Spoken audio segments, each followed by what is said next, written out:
Euzu billahi mineşşeytanirracim. Bismillahirrahmanirrahim. Ve bihi nesta'in innehu hayru nasirin ve mu'in. Nehmeduhu ve nesta'inuhu sümme salatu ve selam ala seyyidina ve nebiyyina. Ellezî sümmiye fis semâi Ahmed ve fil aradina Ebil Qasimi Muhammed sallallahu aleyhi ve aleyhi ve sellem ve ala alihi teyyibin tahirin el munteceb. Qarşıdan Ramazan ayı gəlir. Həzrəti Rəsul-i Əkrəm, Allahın mübarək Peyğəmbəri Şaban ayının son cüməsində Ramazan ayının gəlişi ilə bağlı xütbə deyib, bu xütbə Şabaniyə xütbəsi olaraq məşhur olub. Şaban ayının son cüməsində xütbə deyilsə də, xütbə bütövlükdə Ramazan ayı ilə bağlıdır. Allahın Rəsulu belə buyurur: Ey insanlar, Allahın ayı bərəkət, rəhmət, bağışlanma ilə birgə sizə doğru gəlmişdir. Bu ay həm bərəkət, həm rəhmət, həm bağışlanma. Yəni qarşıda elə bir ay gəlir ki, burada bərəkət var. Bərəkət yəni nə? Yəni içində riyazi hesablaya bilməyəcəyin xeyir gizlənib. Elə bir xeyir gizlənib ki, durub riyazi bunu hesablaya bilməyəcəksən. Deyir ki, Allahın Rəsulu Meyracda olanda mələklərdən birinə sual verir ki, sənin işin nədir? Deyir, mənim işim hesab kitabdır. Mən hesab kitabla, yəni bizim dilləndiksə mənim işim riyaziyyatdır. Mən nə varsa hamısını hesablayıram. Bugünə kimi yer üzərinə nə qədər yağış enibsə damcısına kimi bilirəm. Damcısına kimi bilirəm. Yer üzərində nə qədər həşarat var, növlərinə və sayına kimi bilirəm. Ölmüşlərin bilirəm, sağ olanların bilirəm, babaların hamısını bilirəm. Həzrəti Rəsul deyir ki, bəs bir məyus görünürsən, nəsə narahatsan, deyir ki, bir şeyi hesablaya bilmirəm. Hesablaya bilmirəm. Səni sevən insanlar, mömin bəndələr yığışıb sənə və əhl-i beytinə salam və salavat göndərəndə onu hesablaya bilmirəm. Bərəkət, yəni hesablaya bilmədiyin cinsdən nəsə. Allah deyir ki, qarşıda elə bir ay gəlir ki, Allah orada bərəkət qoyub. Yəni sən riyazi oturub hesablaya bilməzsən. Bu bərəkət elə bir bərəkətdir ki, özünü rəhməti barındırır özündə. Bu ikisini düşünsən, rəhmət və bərəkət səni bağışlanmaq halına salacaq. İnsan bu ayda bağışlanması çox rahatlaşıb. Allahın bəzən xoşu gəlmir ki, bir bəndə otursun, fikirləşsin, görən Allah məni bağışlayar. Allahın bir neçə xüsusiyyətdən xoşu gəlmir. Həzrəti Musa deyirlər ki, Allaha deyir ki, İlahi, mənə sevmədiyim bəndəvi göstər. Deyir, get, şəhərin çıxışında qal. Bax, ən birinci çıxan kimdirsə, xoşum gəlməyəndir. Həzrəti Musa gedir, görür ki, bir nəfər uşağının əlindən tutub çıxır. Baxır elə adi bir adam sifətində. Gəlir Allaha deyir ki, İlahi, tanıdım, bildim kimdir xoşun gəlməyən. İndi səndən istəyirəm ki, ən xoşun gələn bəndəvi mənə göstərəsən. Deyir ki, get şəhərin girişində qal, ən son girəndir. O ən çox xoşum gələn bəndə. Həzrəti Musa gəlir, görür ki, o səhər kimidirsə elə həmən adamdır. Deyir, İlahi, anlaya bilmədim, eyni adam necə ola bilir? Həm xoşum gəlməyən adam olur, həm xoşun gələn adam olur. Allah deyir ki, Musa əleyhissalama o səhər o şəhərdən çıxanda inanmırdı ki, onun günahlarını kimsə bağışlaya bilər. Öz günahlarından böyük bir şey bilmirdi. Uşağı ilə danışırdı, uşağı ona sual verdi ki, atacan, bu dünyada böyük nə var? Nə böyüdür? Deyir, yerlər. Deyir, yerlərdən böyük nə var? Deyir, göylər. Deyir, göylərdən böyük nə var? Deyir, yer və göy. Deyir, yer və göydən böyük nə var? Deyir, atavın günahları. Deyir, atamın günahlarından böyük nə var? Deyir, adamın dizinin bağı açılır. dizinin gücü gedir. Deyir ki, Allahın rəhməti mənim günahlarımdan qat-qat böyüdü. Allah deyir ki, o çıxanda, evdən çıxanda ki, o fikirdə idi ki, onun günahlarından böyük bir şey yoxdur. İnanmırdı ki, Allah onu bağışlayacaq. Bu hala xoşum gəlmirdi.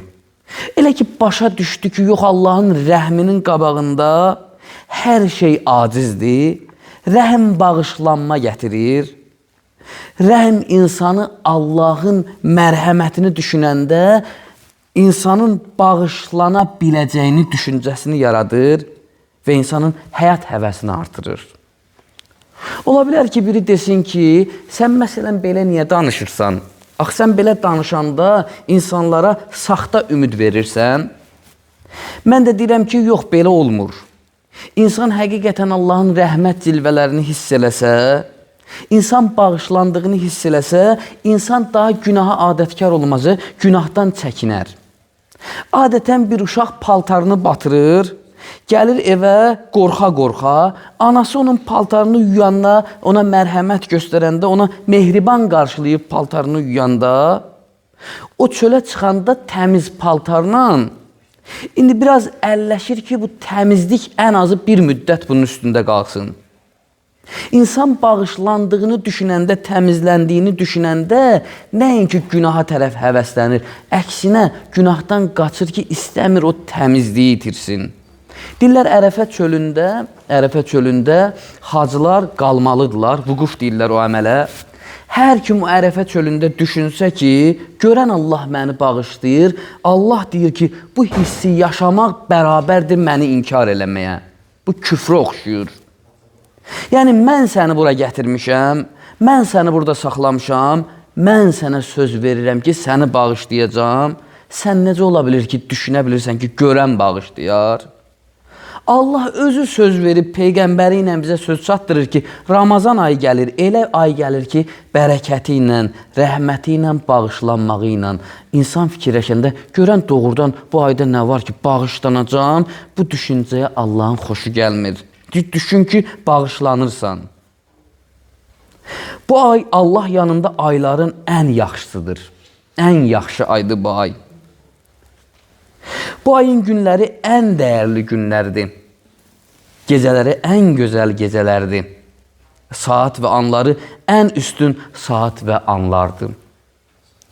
Gündüzü dəyərlidir, gecəsi dəyərlidir, saatı dəyərlidir, anı dəyərlidir. Peyğəmbər bundan nə demək istəyir? Yəni, elə bir aya daxil olmuşsan ki, zamanlara baxmaya gecə, gündüz. Yəni, sənə izah üçün mən deyirəm ki, hər anı, hər ləhzəsi dəyərlidir. Gecəsi də dəyərlidir, gündüzü də dəyərlidir, saatı da dəyərlidir, anı da dəyərlidir. Yəni, başqa aylardan fərq eləyir.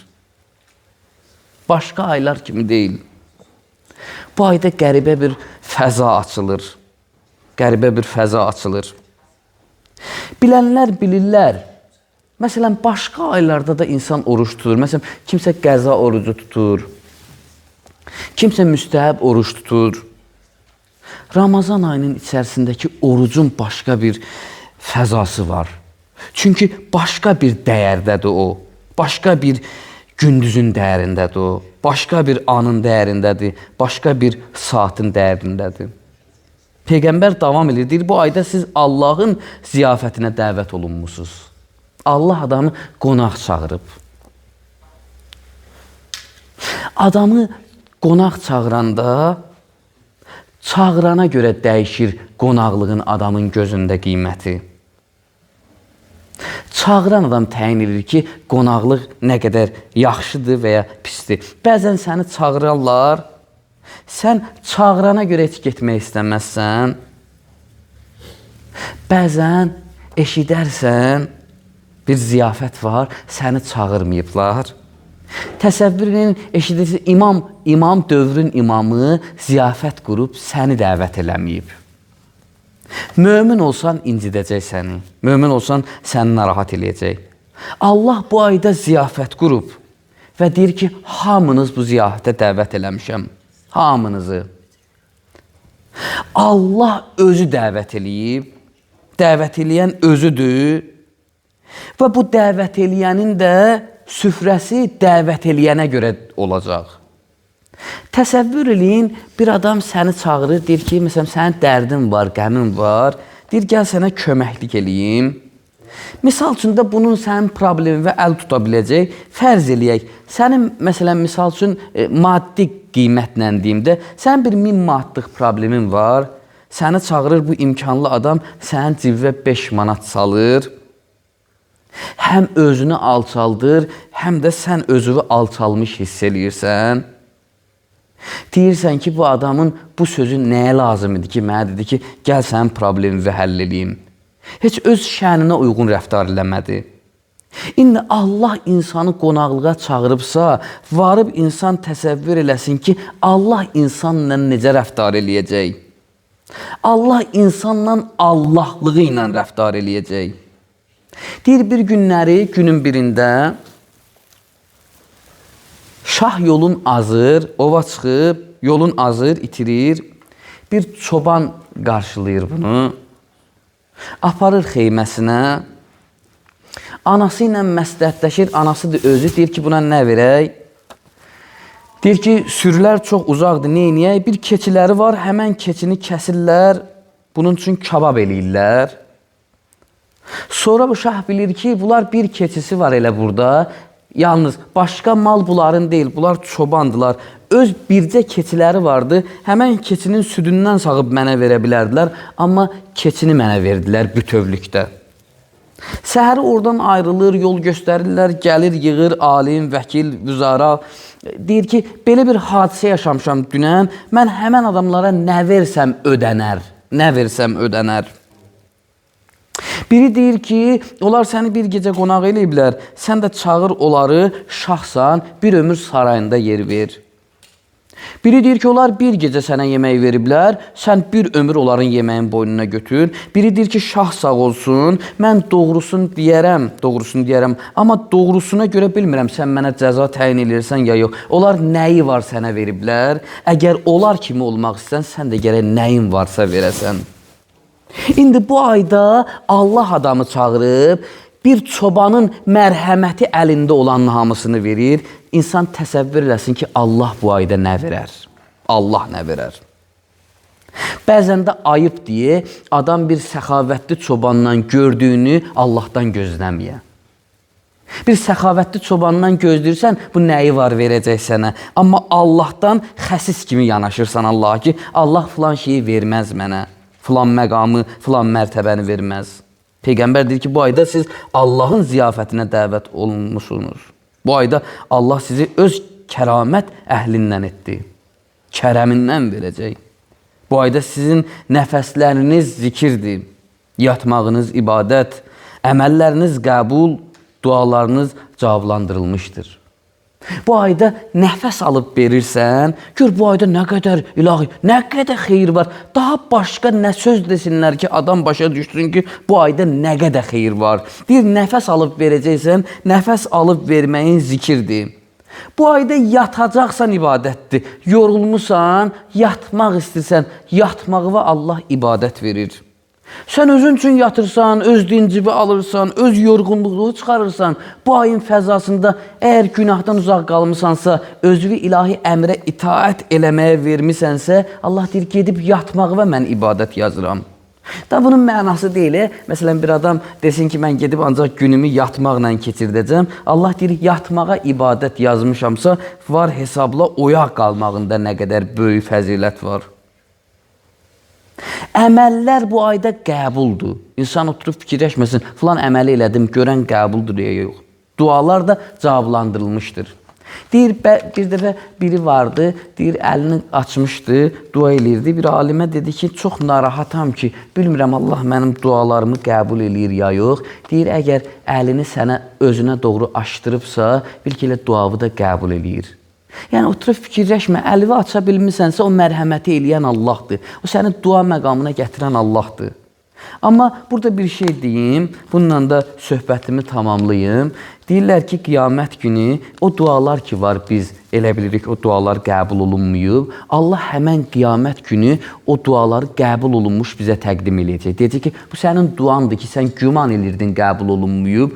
Bax, bu sənin duavın mükafatı budur. Onda bəndə fəryad eləyib ağlayacaq. Mələklər nida eləyəcək ki, niyə belə narahatsan? Deyəcək ki, kaş dünyada heç bir duam qəbul olunmayaydı. Yəni Allah nə boyda mükafat verir, nə boyda əcr verir. Allah bu qarşıda gələn aydan bol xeyir almağı hər birimizə nəsib eləsin inşallah. Esselamu aleykum və rəhmətullahi və bərəkatuhu.